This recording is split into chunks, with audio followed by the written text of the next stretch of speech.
When I opened that Bible and the note fell to the floor, I felt as if the whole world had stopped turning. If she discovers the truth, kill her. 7 words that transformed the devoted wife I was into the strong woman I became. Good morning, my dears. I'm Gertrude Miller. I'm 78 years old, and today I'm going to share with you a story I've kept in my heart for almost 50 years. But before I begin, if you're watching this, please don't forget to hit the like button, subscribe to the Grandma's Diary channel, and tell me in the comments where you're watching from. This helps me continue sharing my stories with you all. It was 1969, and I was 29 years old. The summer sun baked our small Virginia town, where life moved slowly, untouched by the chaos of Vietnam protests or civil rights marches blaring on the radio. My husband, Anthony, was the respected accountant at the town's only bank. To everyone else, he was impeccable. Pressed suits, polite smiles, a pillar of honesty. We lived in a modest house on Maple Street, with a white picket fence and a garden where my dahlias bloomed in neat rows. Our children, Michael, 8, and Teresa, 6, filled the home with laughter and crayon drawings. I was the perfect wife.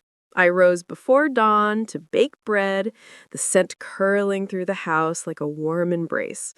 I packed lunches, braided Teresa's hair, and kissed Anthony's cheek as he read the morning paper. After they left, I scrubbed floors, washed laundry by hand, and sewed for wealthy clients. Dresses, curtains, anything to earn a little extra. My mother had taught me, a woman needs a craft to never be in need. I never imagined how true that would become. Behind the facade, cracks formed. Anthony's business trips on the first Thursday of each month grew frequent. He'd brush off my questions with a cold stare. You have a roof and food. That's enough. His office was forbidden, the door always shut. I respected it until August 17th, 1969. My mother's birthday. The kids were at their grandmother's, and Anthony was at the bank for urgent paperwork. A migraine gripped me, bright spots dancing in my vision. Desperate, I entered his office for painkillers I knew he kept in his desk. The room smelled of tobacco and cologne. I rummaged through the drawer, dizzy, and leaned against the bookshelf. A leather-bound Bible, Anthony's proud heirloom, though I'd never seen him read it, tumbled down. As it hit the floor, a folded note slipped from Proverbs.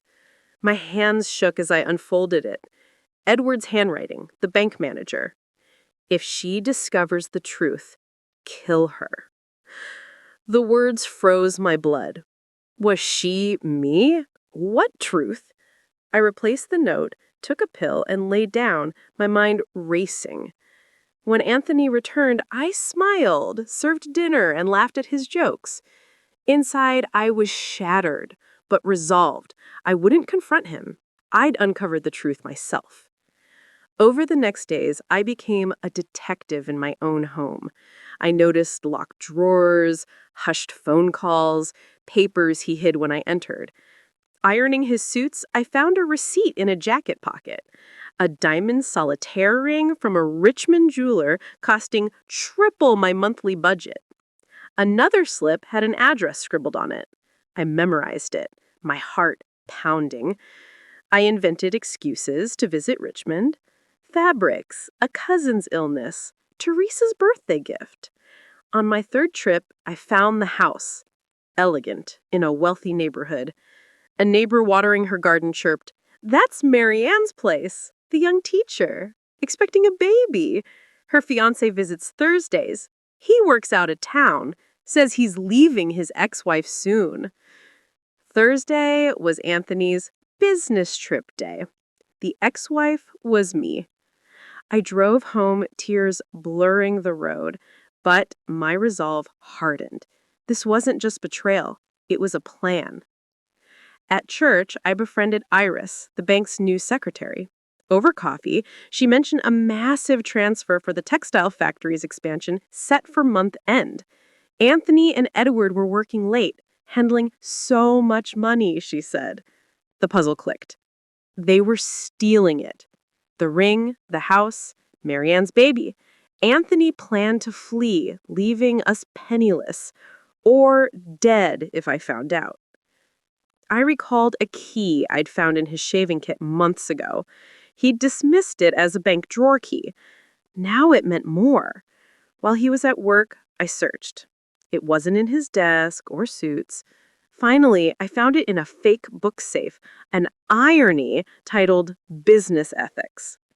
The key opened a metal box in the wardrobe. Inside, ship tickets to Argentina for Anthony Miller and Marianne Oliva, fake passports, and love letters. The latest, 2 weeks old, read, "Only 2 weeks until we're together forever. The crib's ready. Be careful. If she discovers it, you know what to do. Love, Marianne." 10 years of marriage, 2 children, countless sacrifices, discarded. And I was a threat to eliminate. I replaced everything, my tears silent. I had 2 weeks to act. That night, I planned. First, money. Anthony controlled our savings. I had saved sewing earnings in a jar, small, but a start. I confided in Mrs. Eulalia, a rich client. She said, "Every woman needs her own account." She took me to a Richmond bank, unbeknownst to Anthony or Edward. I deposited my savings. It wasn't much, but it was mine. Next, evidence. I bought a Kodak Instamatic camera in Richmond, small enough to hide. When Anthony left early, I photographed documents in his office, ghost accounts, diverted funds, the $500,000 transfer plan. I needed copies. At the stationery store, I lied to Mr. Moser. A surprise album for Anthony's birthday. He let me use the copier. I duplicated everything. I needed an ally outside town. Inspector Mendez, a state auditor, visited the bank periodically. Anthony called him incorruptible. Perfect. Iris said he'd arrive next week, staying at the inn. I prepared an envelope, photos, copies, a letter detailing the scheme. Delivery was tricky. The inn was public. Teresa's friend Marietta was the innkeeper's daughter. I hosted a playate, borrowing the innkeeper's purse to match fabric. I hid the envelope inside, with a note, "Delivered to Inspector Mendez anonymously." Finally, an escape. Divorce in 1969 was scandalous, especially with kids. I called Louise, my childhood friend in the capital, with a sewing studio. "My marriage is ending. I need work." She offered a room behind her studio. No questions asked. I maintained normalcy. Breakfast at dawn, clean house, Anthony's favorite meals. At night, I packed essentials, hid money, and memorized bus schedules. Anthony grew nervous, watching the kids oddly at dinner. The night before the transfer, he gave me extra cash unprompted. "Buy something nice," he said. Guilt? A farewell? The transfer day dawned clear. I sent the kids to school, then to Anthony's sister Lucinda's, claiming urgent sewing. I waited, sewing, heart racing. At dusk, sirens wailed. Lucinda burst in. "Anthony and Edward are arrested. They tried stealing the factory money. Tickets to Argentina, a pregnant woman in Richmond. Everyone knows." I feigned shock, collapsing into a chair. The truth was public, raw. That night, I slept at Lucinda's. The town buzzed. Pitying glances, whispers. I faced them head-on, shopping at the market in my best dress, chin high. Strength wasn't pretending I was fine, it was showing I was unbroken. I gave a statement in the Capitol. Inspector Mendez confirmed the anonymous tip saved lives. He said, "You were brave."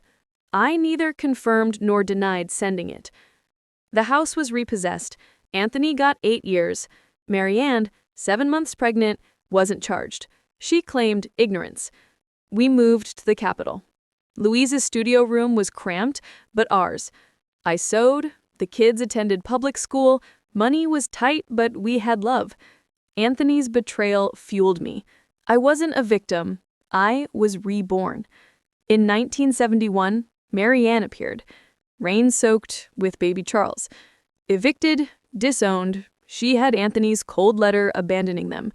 I saw Charles, Michael's chin, Teresa's eyes. He was their brother. Despite Pan, I offered her the storage room and a job. Not for you, I said. For him. And me. I'm letting go of hate. It was hard. Neighbors gossiped, betrayed wife and mistress together, but Marianne organized the studio brilliantly. I focused on designs, the kids adapted. Teresa played big sister, Michael helped quietly. We became family. Unconventional, but real. In 1973, we opened Atelier Gertrude, a boutique. Marianne's admin skills and my creations soared. We moved to a bigger home, hired help. Edward visited post-prison, repentant, seeking forgiveness. I listened, saw his shame, and let him go. Closure, not absolution. In 1976, Anthony, released, wanted to see the kids. Michael refused. Teresa met him, finding peace. Marianne allowed Charles visits on her terms. I stayed distant. Our boutique thrived, expanding to Park Avenue. Teresa joined as a designer, Michael studied at MIT, Charles showed business flair. In 1980, Edward, engaged, asked me to make his fiancée's dress. The man who wrote Kill Her sought my art for his new start. I did it. Not for him, but for redemption's possibility. Anthony died in 1995. We attended his funeral, not for love, but for the children binding us. Today, at 78, I have 6 grandchildren. Atelier Gertrude is a national brand run by Teresa and Charles. Marianne and I, sisters in spirit, share a home filled with laughter. That note, meant to end me, began everything. I tell you, dears, storms break us to rebuild us stronger. A difficulty can be a blessing. I faced betrayal, danger, loss, and found freedom, family, purpose. Like, subscribe, share your stories below. Where are you watching from? A hug from Grandma Gertrude. Until next time.